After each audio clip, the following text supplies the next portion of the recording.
नमस्कार। देश काल में आपका स्वागत है। मैं हूं मुकेश कुमार। दोस्तों, सुप्रीम कोर्ट को संविधान का कस्टोडियन माना जाता है। कहा जाता है कि संविधान का संरक्षक है सुप्रीम कोर्ट, यानी इस संविधान और संवैधानिक अधिकारों की रक्षा के लिए उसे हमेशा तत्पर रहना चाहिए और किसी भी दबाव और प्रभाव में नहीं आना चाहिए। संविधान ने इस देश के नागरिकों को बहुत सारे अधिकार दिए हैं, मौलिक अधिकार हैं। उनमें से एक अधिकार अभिव्यक्ति की स्वतंत्रता का अधिकार है, जिस पर खास तौर पर नज़र रहती है। इन अधिकारों की रक्षा, यानी जो आम नागरिक हैं या इस देश के वासी हों, चाहे आम हो चाहे खास हो, चाहे छुटवैया स्तर का नेता हो चाहे प्रधानमंत्री हो, इन सब की अभिव्यक्ति की स्वतंत्रता की रक्षा की जिम्मेदारी सुप्रीम कोर्ट की होती है। इसी तरह से दूसरे जो फंडामेंटल राइट्स हैं, उनकी रक्षा भी सुप्रीम कोर्ट को करनी चाहिए। अब सवाल उठता है कि ये जो मैं बात कह रहा हूँ वो किस लिए कह रहा हूँ। उसका संदर्भ ये है कि सुप्रीम कोर्ट ने कल एक टिप्पणी की नेता प्रतिपक्ष राहुल गांधी के बारे में। जस्टिस दत्ता, जो 2 सदस्यीय बेंच थी, जो सुनवाई कर रही थी एक अवमानना के मामले की जो राहुल गांधी के खिलाफ लखनऊ में दायर की गई थी और सुप्रीम कोर्ट तक पहुंची थी, उसमें यह कहा गया था कि राहुल गांधी ने अपनी भारत जोड़ो यात्रा के दौरान कहा था कि चीन ने भारत की 2000 वर्ग किलोमीटर ज़मीन पर कब्जा कर लिया है। इसे उन्होंने डिफेमेशन का मामला माना था और वो क्रिमिनल डिफेमेशन बल्कि कहिए, उसका केस वो सुप्रीम कोर्ट में आया था। उसकी हेयरिंग करते हुए जस्टिस दत्ता ने ये टिप्पणी कर दी। और न केवल ये टिप्पणी क्या थी पहले वो समझ लीजिए। उन्होंने टिप्पणी की कि राहुल गांधी ने ये जो बयान दिया था, जिसका जिक्र अभी मैंने किया, अगर वो भारतीय होते तो ऐसी टिप्पणी न करते। कितनी खतरनाक टिप्पणी है, इसका हम विश्लेषण अभी करेंगे। उन्होंने 2-3 बातें कही, पहले उसे समझ लिया जाए। दूसरी बात उन्होंने ये कही कि उनके पास प्रमाण क्या था। क्या वो गलवान घाटी में लद्दाख गए थे, उन्होंने देखा था कि चीन ने भारतीय भूमि पर कब्जा किया है। तीसरी बात उन्होंने ये कही कि उन्हें ये संसद में कहना चाहिए था। अब ये तीनों बातों का एक एक करके विश्लेषण करते हैं। अव्वल तो ये कि सुप्रीम कोर्ट होता कौन है? किसी की देशभक्ति पर टिप्पणी करने वाला, किसी की भारतीयता को प्रश्नांकित करने वाला। उसे ये अधिकार किसने दिया? आप अवमानना की एक याचिका पर विचार कर रहे थे, आप विचार करते, लेकिन ये जो आपने मौखिक टिप्पणी की है वो किस हैसियत से की है? क्या सुप्रीम कोर्ट इस देश के नागरिकों की नागरिकता को भी संदिग्ध बना सकता है? और ख़ास तौर पर उस नागरिक की जो इस देश का नेता प्रतिपक्ष है, दूसरे सबसे बड़े दल का नेता है, और उसका आधार भी क्या है? क्या आपके पास इसका कोई ठोस आधार था या है, जिसके बूते, जिसके बल पर आपने ये टिप्पणी कर दी? आपने कहा कि क्या राहुल गांधी वहां गए थे? कोई पलटकर आपसे मिलाट सवाल कर सकता है कि क्या आप वहां गए थे और आपने पाया कि 2000 वर्ग किलोमीटर ज़मीन पर कब्जा नहीं हुआ है और राहुल गांधी ने झूठ बोला है, इसलिए उनकी भारतीयता और उनकी देशभक्ति प्रश्नों के घेरे में आ जाती, संदिग्ध हो जाती है? आपके पास क्या प्रमाण था कि राहुल गांधी जो बोल रहे हैं, झूठ बोल रहे हैं, उनकी नीयत गलत है, वो देश के खिलाफ प्रचार कर रहे हैं? ऐसा तो कोई प्रमाण नहीं है। और इसलिए भी नहीं है कि राहुल गांधी अकेले शख्स ये नहीं थे बोलने वाले। देश में हजारों लोगों ने ये बात बोली। यहाँ तक कि सेना के सर्वोच्च अधिकारियों ने भी कहा है, भले ही उन्होंने 2000 वर्ग किलोमीटर की बात न की हो, लेकिन उन्होंने ये स्वीकारा है कि चीन ने हमारी भूमि पर कब्जा किया है। एक उच्च सैन्य अधिकारी ने यह कहा कि हम चाहते हैं कि पहले वाली स्थिति पर वापस लौटें। पहले वाली स्थिति का क्या मतलब है? यानी अभी जो मौजूदा स्थिति है उसमें भारत की भूमि चीन के कब्जे में है। वो अपनी पुरानी स्थिति पर लौटेगा तब भारत को वो ज़मीन मिलेगी। और इसके बहुत सारे प्रमाण तमाम रक्षा विशेषज्ञ इस बात पर कह चुके हैं। बहुत सारे राष्ट्रीय अंतर्राष्ट्रीय ख्याति के पत्रकारों ने ये बात कही है। और आज तक प्रधानमंत्री के एक सेंटेंस को छोड़ दें तो कोई उस तरह का खंडन नहीं आया। प्रधानमंत्री ने कहा था ना कोई आया है ना कोई घुसा है। इसके अलावा आज तक उनके मुंह से चीन का शब्द भी नहीं निकला है। खामोशी ओढ़े हुए हैं। 56 इंची लाल आंखें पाकिस्तान के लिए तो होती हैं, चीन के मामले में उनकी हवा सरक जाती है। तो सवाल उठता है कि जब इतने सारे लोग बोल रहे थे और एक जन नेता है, क्या वो इन सब को आधार बनाकर एक टिप्पणी नहीं कर सकता है? अगर उसने टिप्पणी कर दी तो क्या वो भारत विरोधी हो गया, अभारतीय हो गया? गजब का चिंतन है आपका जस्टिस दत्ता। फिर आपने कहा कि राहुल गांधी को संसद में बोलना चाहिए। ये कब से हो गया कि जो भी नेता है वो केवल संसद में बोलेगा, जनता के बीच नहीं बोलेगा? ऐसा नियम कानून बंधन कब से इस देश में लागू हो गया? और संसद का सत्र 2 सत्रों के बीच कभी 2 महीने कभी 3 महीने का फासला होता है। तो 3 महीने क्या विपक्ष के नेता खामोश रहेंगे, इंतज़ार करेंगे कि जब संसद का सत्र शुरू होगा तो जितने भी मुद्दे हैं वहीं जाकर उठाएंगे, वहीं अपनी बातें रखेंगे? ये तो कतई अव्यावहारिक है। ये राजनीति को ठप कर देने वाली बात आप कर रहे हैं जस्टिस दत्ता।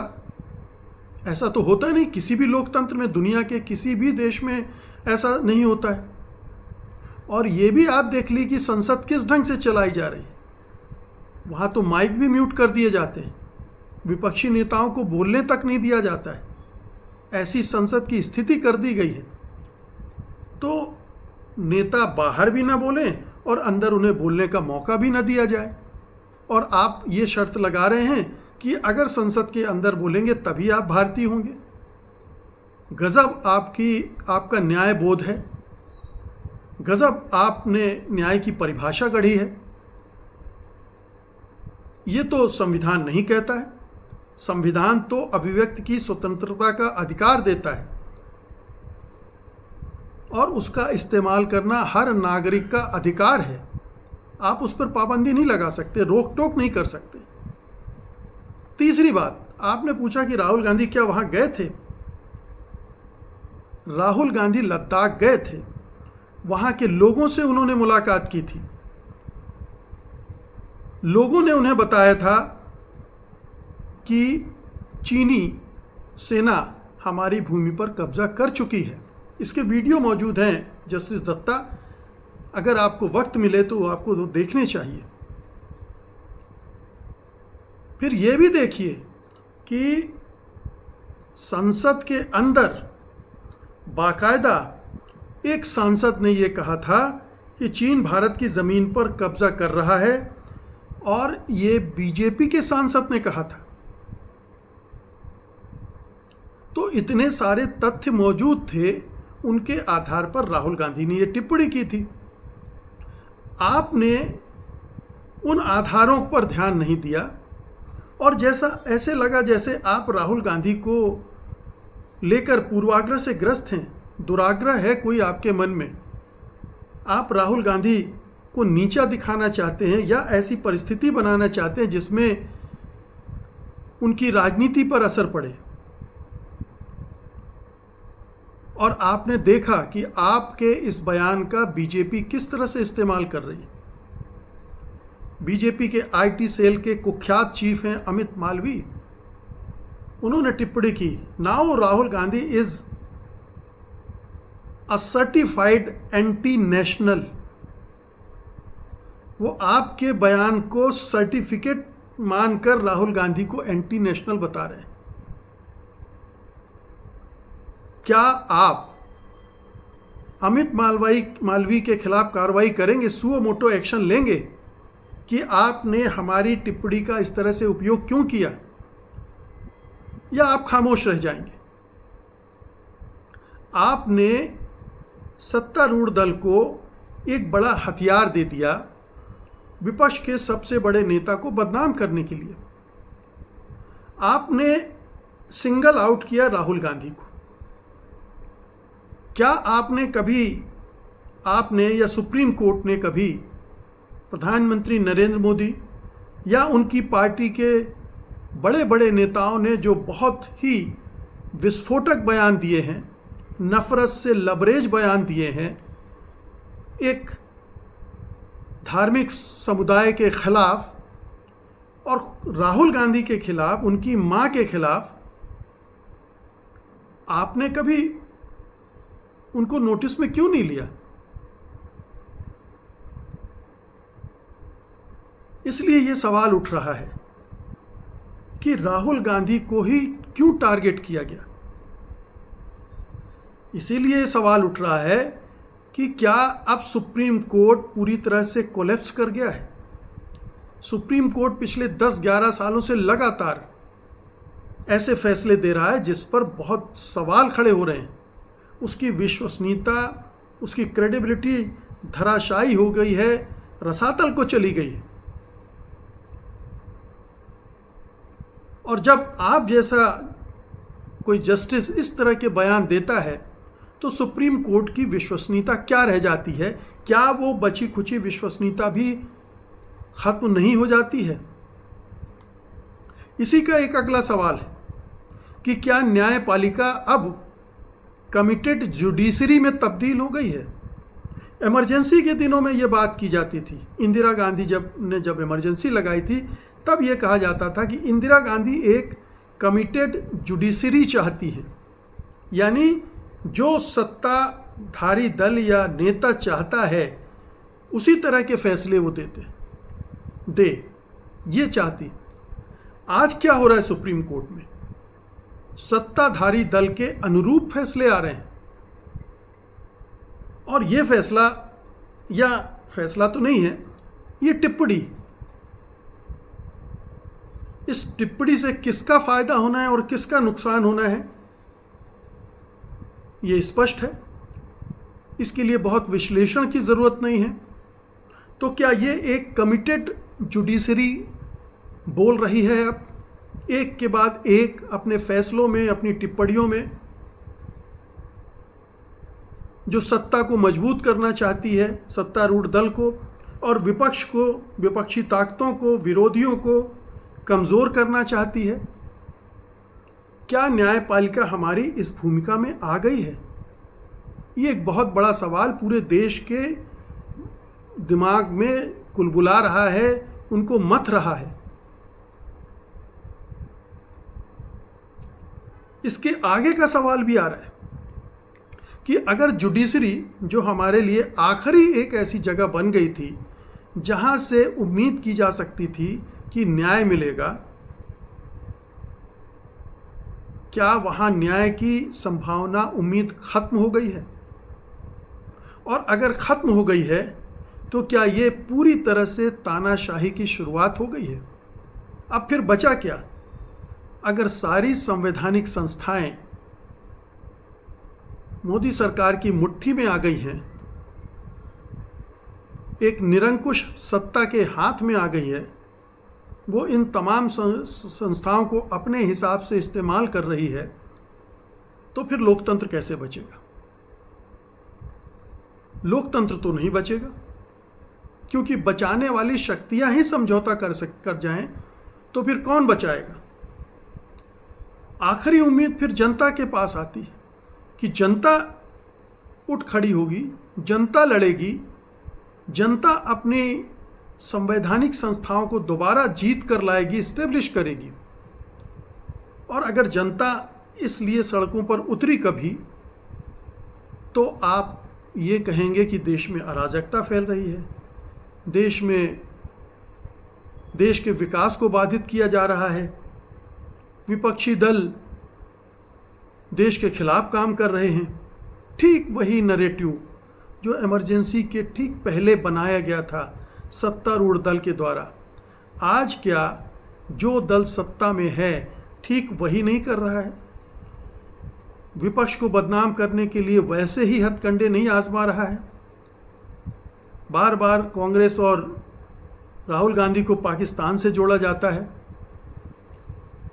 उस समय विपक्ष को अमेरिका से जोड़ा जाता था, CIA से जोड़ा जाता था। क्या वही दोहराया जा रहा है? क्या हमारा देश एक तो अघोषित इमरजेंसी के में आ ही गया है, अब वो इमरजेंसी का शिकंजा कसता जा रहा है जहां पर हमारी आपकी आवाज़ों को दबाया जाएगा तरह तरह से।